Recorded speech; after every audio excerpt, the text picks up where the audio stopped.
All right, we're here with catcher Nick Rickles. And Nick, first off, let's talk about that game last night. You playing game 2 of the doubleheader sweep, and you get a big home run later in that game. Now, it's been a while for you to have a home run in game. How good did that one feel? I felt pretty good. We've been working on some stuff in the cage, and it's always nice when you put hard work in and it translates on the field. So it felt good.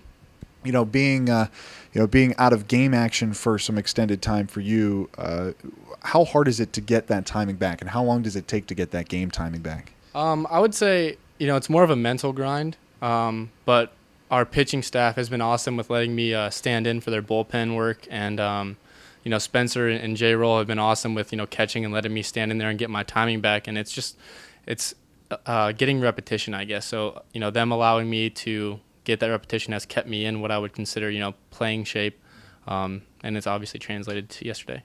Yeah, for working with the pitching staff, of course, that's a big part of your job as well. And how do you get acclimated with these guys? Now, of course, the staff can change from time to time, and how do you figure out the way each guy ticks?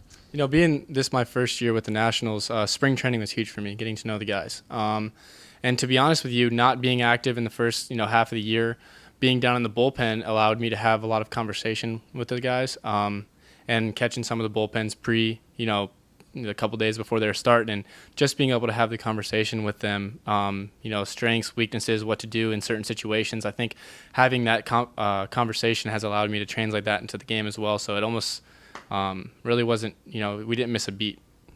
Yeah, you guys get the doubleheader sweep yesterday after a 5-game losing streak. Tough series in Reading. How big do you think that was for everybody? Kind of a load off your backs winning those 2 games yesterday. It's pretty big. We're pretty confident as a club. So, going into Reading, it obviously wasn't the result we wanted.